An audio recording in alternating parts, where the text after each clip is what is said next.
What is going on YouTube? This is Reiner or Reiner Reacts. We are back today with a brand new video. Today we are watching a breakdown from a really good YouTuber. He is posted right here. His name is QUIRK'S. He is super good. He breaks down a lot of anime episodes, and in particular he broke down Attack on Titan, the brand new episode that just dropped today. So we're just gonna go ahead and give it a watch. I'm not gonna say too much. Let's just hop straight into it.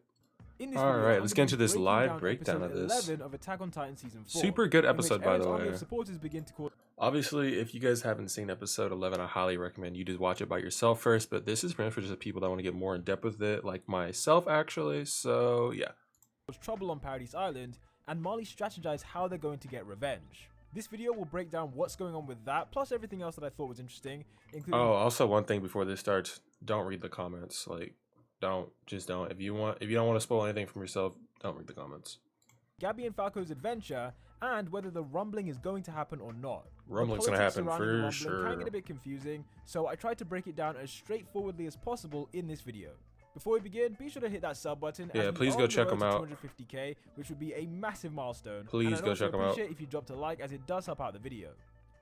Okay, so episode 11 was called Deceiver, and the title is likely a reference to Zeke deceiving Marley, or Yelena possibly deceiving the military by having a secret meeting with Eren. Most likely. The first true deception of the episode came in the opening scene, when Gabi pretended to have some kind of seizure, only Gabi, like straight up, like Gabi can die. I hate Gabi so much, and I'm pretty sure everyone that watches AOT hates Gabi, but... brutally assault the guard who came to check up on her. The guard is just trying to check up on her, bro, and she just slings a brick at his head. It up in the same jacket dude. she was wearing when she arrived. Gabi's brutality when attacking look at this, bro. was completely unhinged. Like, you didn't need to hit him 5 times. I'm sure even he's just dead. twice would have knocked him out completely. Dude. But it was her belief. Yeah, forget knocking out, bro. He's dead. He is gone. Like 2 hits with a brick, even that, like you can die from that pretty easily. Like, he's hitting him in the head. That they were going to be killed. Whatever. With the exception of Flock, I highly doubt anyone would have been on board with killing them. But as we already know, Gabi is a very paranoid individual.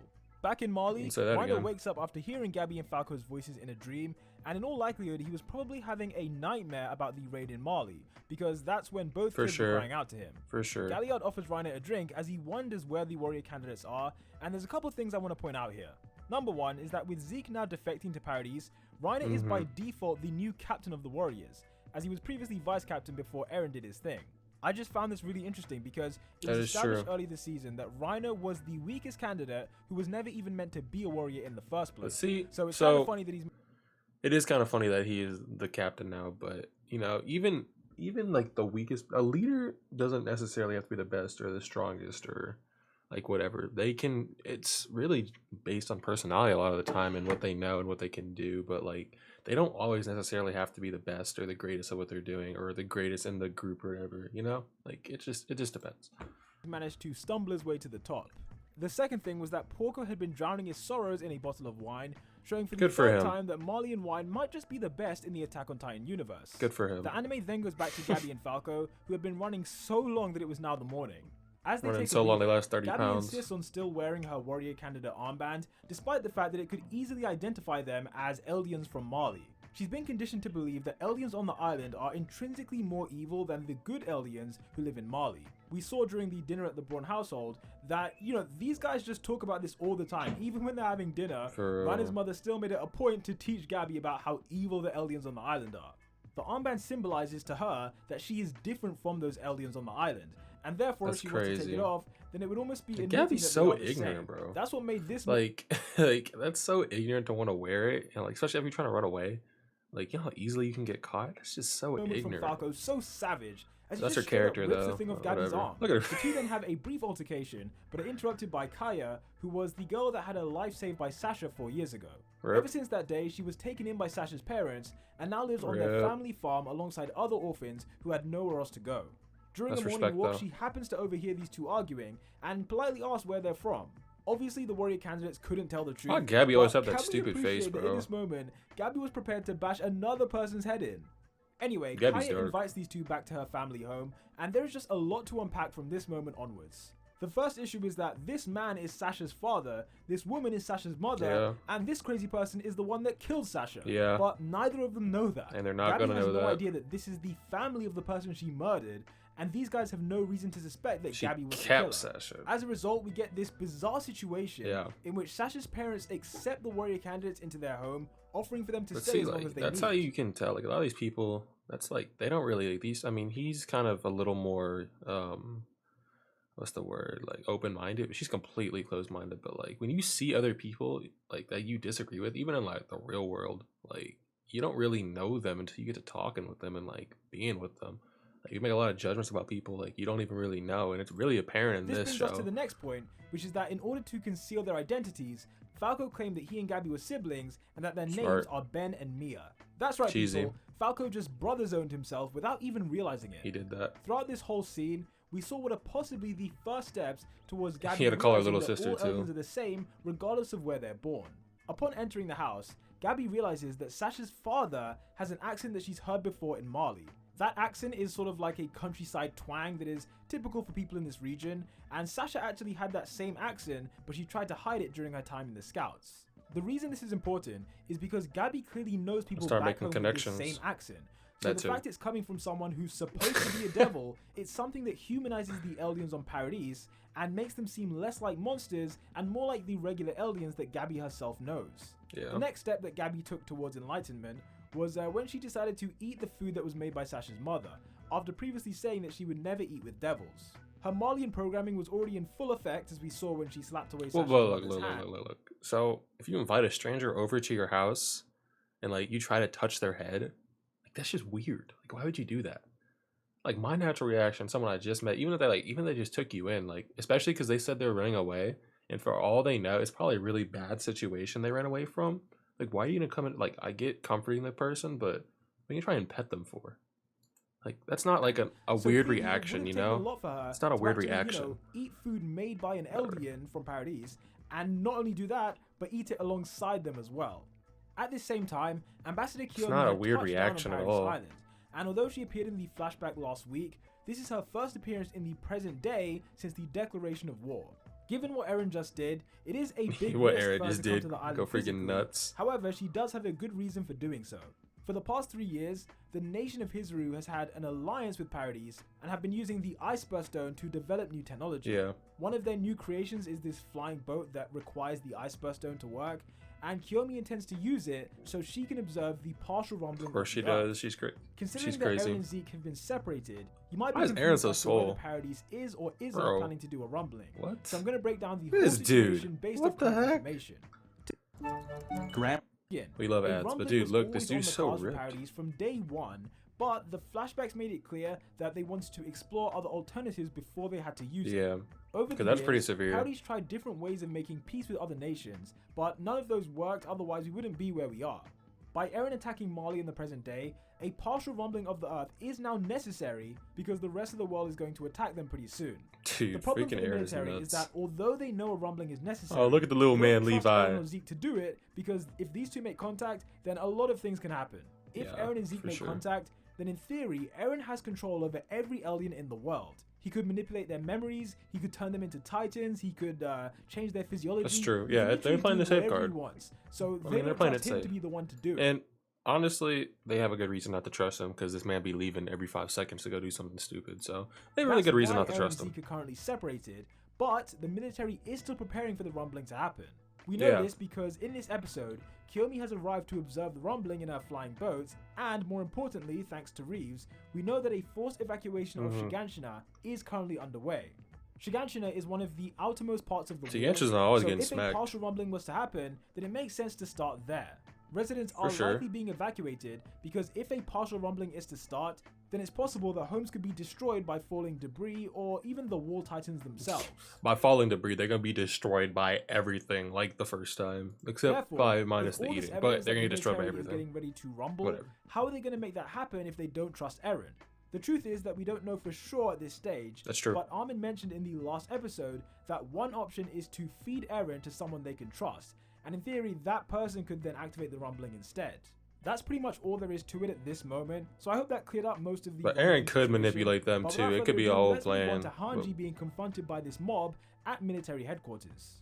Most of this mob are here for one reason only, and that is to ensure the freedom of Eren Yeager. And it's important to note that the military to the people, it looked not pretty told bad. The population that Eren was arrested. Hanji ain't playing that though. Lack of information, Flock and a few of the new recruits have been spreading rumors among the population to rally up support for Eren's freedom. Really not rumors the people though. In the crowd can't understand why their hero is being imprisoned by the military. And Hanji and wasn't see, that exactly makes perfect sense. That would put them at ease. Makes perfect this sense. plan from Flock was really smart because if support for Eren continues to spread, then it will become more and more difficult for the they're military gonna have no to choice. justify Yeah, keeping they're him gonna have in no jail. choice but to It will release also him. be more difficult for them to justify someone eating Eren because if the population perceives Eren as a That's hero, also then true. how are you going to feed him to some random soldier? Like, it just doesn't make sense. Yeah, that's true. Flock tells Hanji to her face that not only should Eren be freed, but he should also lead the new Eldian Empire. Although, someone should remind him that Eren does only have 4 years left to live, so, you know, even if he is the new leader, he won't be able to lead for very long. Hanji takes a tough stance and has them all sent to prison for leaking information, but I gotta say it's fascinating that Eren has such a level of support that people are happily willing to do jail time to support him. I mean, this stuff is still generally new to them, like the whole world. I mean, not generally new, but I mean, it's still new. It's still new. So I mean, I'd say it's still new. So I mean, them trying to figure everything out and doing all they can to figure it out and go in the right direction. I mean, it makes sense. That's how most like mobs are, rebellions are, whatever, uprisings. At that time, whatever. Hanji was in a similar position to what Flock is right now, in that she was fighting against the establishment to forcibly make political change. Sanez was tortured by both Hanji and Levi, and was eventually tricked into sharing information that led to Historia taking the throne. The reason she remembers what Sanez said here is because he warned her that no matter who's in charge, someone is always destined to play the role of the establishment and the role of the rebel. Back then, Hanji was the rebel, but now in the present day, she's one of the main people in charge and has to deal with rebels like Flock. Also, by Hanji refusing to tell the people information about Eren's imprisonment, she's basically doing exactly what characters like Sanez used to do, which is that they say they're protecting the people by keeping them in the dark about important issues that affect them. Anyway, down in the prison cells, we got an awesome throwback to a character we've literally not seen for years. It was a really awesome scene. In Season 1, after Wall Rose was breached, Titans began pouring into Trost, with many citizens trying to escape. Louise and her mother were among the evacuees, but their escape path was blocked by Demo Reeves, who at the time was the head of the Reeves Company. A fast abnormal Titan then began approaching them, and if it wasn't for Mikasa, everyone likely would have died, but she managed to breeze past the other scouts and just kill this thing with almost no effort. She then threatened to kill Reeves for endangering the citizens, and you know, this naturally convinced him to move the wagon. This was definitely an iconic Mikasa moment, and in the eyes of a young Louise, I think it's fair to say that Mikasa became her hero. All these years later, Louise is now a new recruit in the Survey Corps, and part of the reason she joined was to get slightly closer to Mikasa. Like Flock, that's weird, but she's okay, of the belief I understand, that I Eren guess. should be freed because the power of the rumbling ensures Eldia's survival. As Mikasa leaves, Louise gives her a nice salute, which was her paying respects to when Mikasa gave her that salute when she was a child.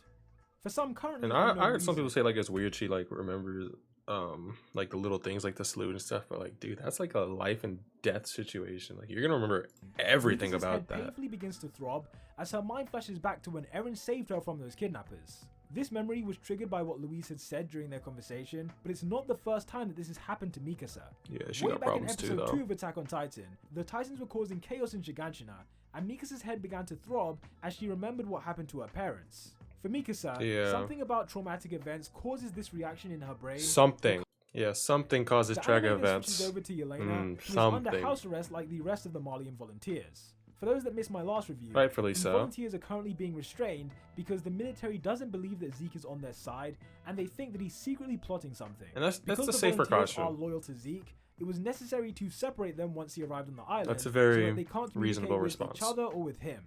Pixis begins to grill Yelena, as the entire time she's been on the island, she's tried to make herself appear squeaky clean.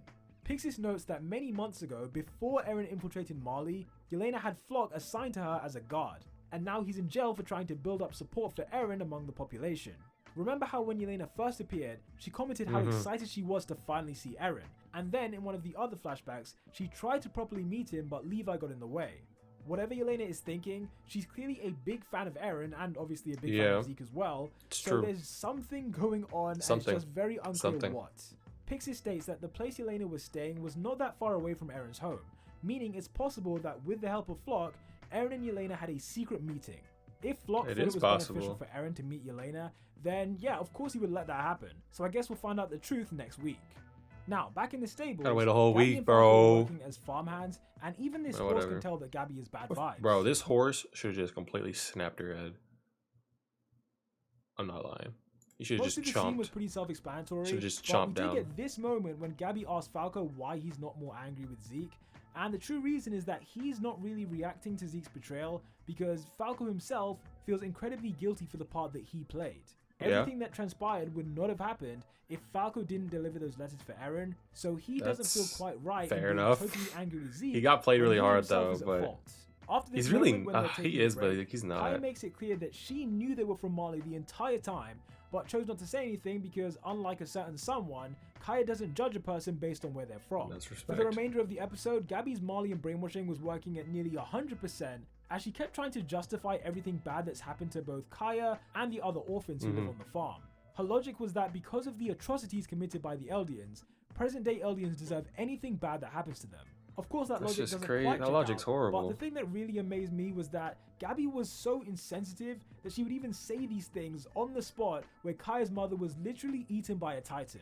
Why does Falco like this girl Because Gabby's an idiot, and that's because Falco is something else. again? Like, what redeeming quality does Gabi have that makes him so in love with her? He just when likes he's idiots. clearly the only sane one among the two of them. Honestly. In fact, a few episodes ago, Falco tried to tell Gabi that the attack on Marley was because Marley attacked Paradis first. And Gabi replied saying something like, "Did you see it?" So I guess this is her literally seeing it, like this is what Marley did. So in that sense, it's quite poetic that she's here. The post-credit scene for this Poetic. episode occurs in Marley, and just before you start freaking out, not every episode has a post-credit scene, so don't go back looking at the previous episodes. Yeah. Only like, I think this is only the second one Yeah, to it's have one, maybe the third. Not that many But have it. anyway, the Marleyan warriors finally realize that Zeke has betrayed them, and there were a few things that gave him away. For example, there is Marleyan technology integrated into the scouts' equipment, and because Peak knows that Yelena was sent to Paradis a few years ago, it's kind of obvious that Zeke was the one who organized True. everything. Very true. Magath also elaborates that Zeke's full remains were not found. From the perspective of the Marleyans, they Yeah. thought that there would be more stuff in the Beast Titan, but really it was just his limbs. All the warriors take the news differently, with Porco being the most emotional as usual, but Colt, who was meant to be the next Beast Titan, is also quite concerned, but not as much as you might expect. Yeah, that's That's true. because Colt's main priority is getting Falco back home, which can only be done That's- once Marley yeah, that's what you decides expect, to launch though. their counterattack That's what you on expect. Paradis. To his brother. Magath's idea is to wait 6 months That's before they nuts. attack 6 the island, months? which gets a big reaction out of Colt because, that's way course. too long. But Magath's reasoning is pretty sound. Magath wants to give other countries around the world enough time to prepare, and by doing this, they can all attack the island simultaneously. They all go gang If up that on was the to island, happen, bro. Paradis would not stand a chance. The only way they would survive is if they had already activated the rumbling. Otherwise, there's just nothing that would save them from the Yeah. entire world attacking them at once. That said, Yeah, fact. Reiner argues that instead of waiting, they should launch a surprise attack on the island And that's straight very away, as by doing that, Zeke That's and the very rest true. of the people on the island would be in no way prepared. No one on Paradis That is makes expecting sense for Marley sure. to attack so soon, especially after Armin destroyed a chunk of their Oh, army. for sure. So by launching a quick attack, they can stop whatever Zeke is planning to do. I agree. With that said, that was my I agree breakdown for for sure. episode 11 of Attack. Honestly, I mean, that all makes pretty good sense. There's a couple things that, I obviously commented more on, but for the most part, that breakdown was actually really good. I really do like this guy's channel. He does a really good job breaking down a bunch of stuff, explaining a ton of stuff. So make sure to check him out. He's down in the description. Put his little thingy up on the front. So make sure you go check him out. All the credit goes to him for sure. If you guys enjoyed videos like this, like me reacting to like breakdowns, and maybe I can even react to episodes and stuff like that, let me know and I'll do that in the future. But for now, I hope you guys enjoy, and I'll catch you on the next episode.